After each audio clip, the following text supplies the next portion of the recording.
Hey, Dr. G here with naturalfoodsdiet.org. Today I want to tell you about one of the best things I know to improve your health, and that is to get some living water. Now, when I treat patients either with preventive medicine or treatment for medical conditions, one of the things that I highly recommend is that they get a source of what I call living water. And living water means that the water has gone through the natural hydrologic cycle, as opposed to tap water. Now think of the tap water. We know it's full of chemicals.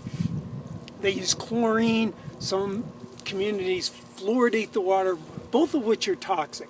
Then the pipes that the water goes through can also be toxic metals, and the water processing itself can add aluminum and other toxic metals and toxic compounds. Recent studies have shown that most community water supplies contain drugs, many drugs, and most contain hormones. Now, hormones I think are good as long as they're your own hormones. You don't want some extra hormones from your water supply.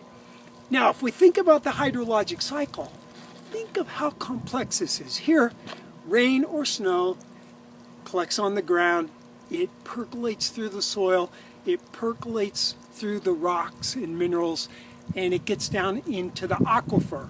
And then it can sit there for years, sometimes hundreds, sometimes thousands of years, and then through a process of where the water flows to the path of least resistance, it comes to the surface.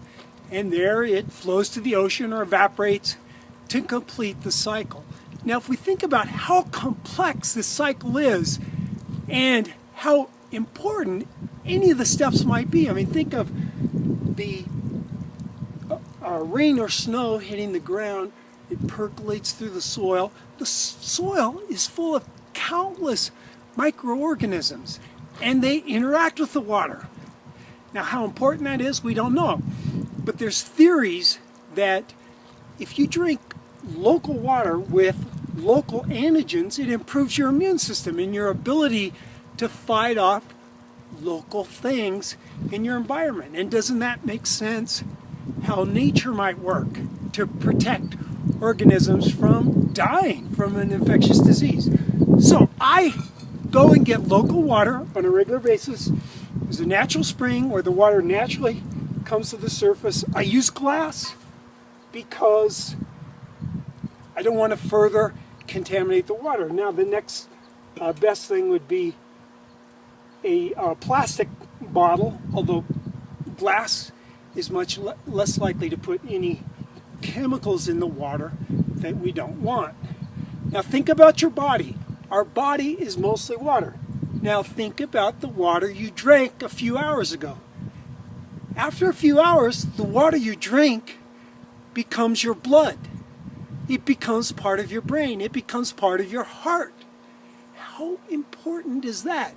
You don't want to be drinking tap water. You don't want to be drinking water that has been altered, like reverse osmosis water. A simple carbon filter would be the next best step if you can't get spring water. You can buy spring water. You can go to a spring like I do. The advantages of going to a spring are that you get out in nature, you connect with the ground, you connect with the environment. I get some exercise. I carry this 5-gallon jug of water up a mountain because we park on the top of the mountain and hike down to the spring. Now, just be sure the spring is not polluted.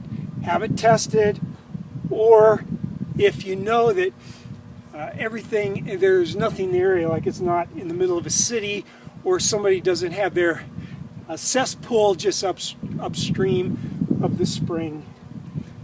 Now, the other advantage of spring water is it usually doesn't have any pathogens, whereas if you drink water in a stream or a river, it can contain contaminants, even natural contaminants, that can become pathogens to make you ill.